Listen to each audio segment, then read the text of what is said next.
Assalamualaikum warahmatullahi wabarakatuh. Jumpa lagi dalam Dear Watch.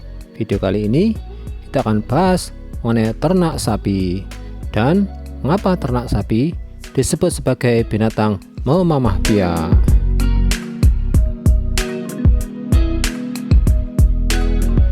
Sapi adalah ternak yang sudah sangat familiar dibudidayakan oleh masyarakat sebagai penghasil utama daging dan juga susu, terutama pada momen Hari Raya Idul Adha. Kita begitu banyak melihat di pinggir-pinggir jalan pedagang-pedagang sapi menjajakan hewan ternaknya. Nah guys, dalam video ini kita akan berbagi informasi mengenai sesuatu yang sangat menarik mengenai ternak sapi, yaitu mengapa ternak sapi disebut sebagai hewan memamah biak. Tapi sebelum kita lanjut, seperti biasa, bagi kawan-kawan yang baru berkunjung, silahkan tekan tombol subscribe ya, sebagai bentuk dukungan terhadap channel ini.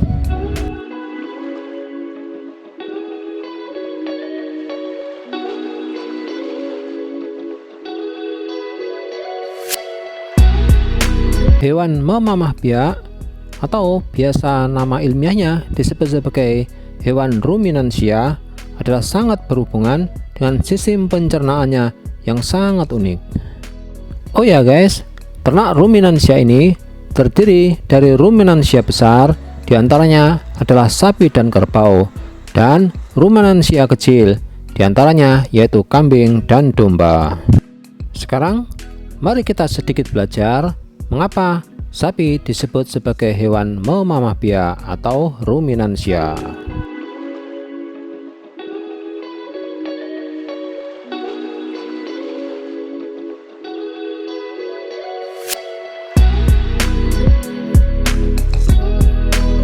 Ruminansia atau memamah biak adalah hewan yang di dalam aktivitas memenuhi kebutuhan perutnya melakukan pengunyahan kembali terhadap pakan yang sudah ditelannya.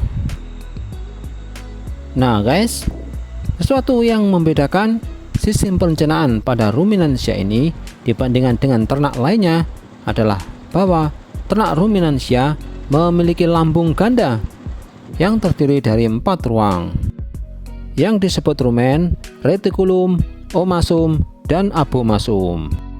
Pencernaan pada hewan ruminansia diawali ketika hijauan pakan ternak direnggut dan dikunyah di dalam mulut. Kemudian pakan yang telah dikunyah akan ditelan masuk ke dalam rumen. Pada saat hewan ternak sedang istirahat, maka pakan yang berada dalam rumen akan kembali dikeluarkan ke dalam mulut untuk dikunyah kembali menjadi lebih halus, dan inilah yang disebut sebagai memamah biak.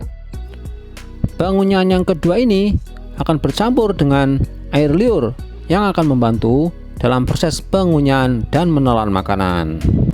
Inilah yang disebut sebagai pencernaan secara mekanis pada hewan ruminansia.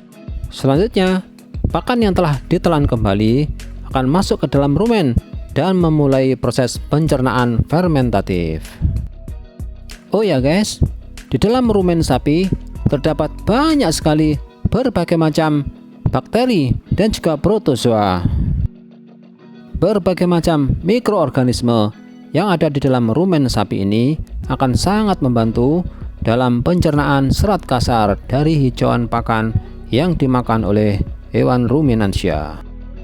Jadi, berbagai macam bakteri yang berada dalam rumen tersebut akan menghasilkan enzim yang akan menguraikan zat-zat makan atau hijauan yang dimakan oleh hewan ternak, sehingga ternak ruminansia bisa memanfaatkan nutrisi yang berada dalam pakan yang dia makan. Inilah yang disebut sebagai sistem pencernaan fermentatif.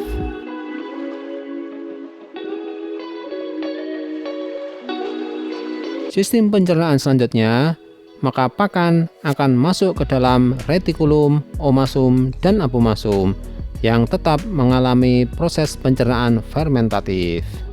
Nah guys, inilah sistem pencernaan yang terdapat pada hewan ruminansia yang sangat berbeda dengan hewan-hewan ternak lain yang memiliki lambung tunggal.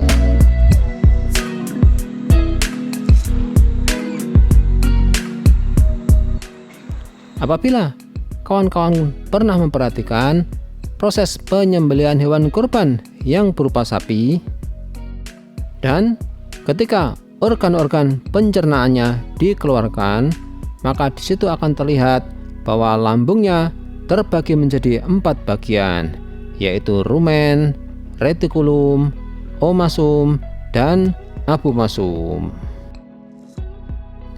Nah, kawan-kawan sekalian, pernah nggak menikmati kuliner babat goreng yang sangat lezat itu? Tahu nggak, bahwa sebenarnya babat goreng yang kita nikmati tersebut adalah bagian lambung dari hewan sapi, yaitu yang berupa rumen, retikulum, omasum, dan apomasum tersebut. Nah guys, cukup unik ya sistem pencernaan dari ternak ruminansia ini. Oke guys, sekian dulu ya perjumpaan kita kali ini. Kita membahas tentang sistem pencernaan ruminansia yang sangat unik. Jumpa lagi di video berikutnya ya guys. Tetap jaga kesehatan, jaga protokol kesehatan.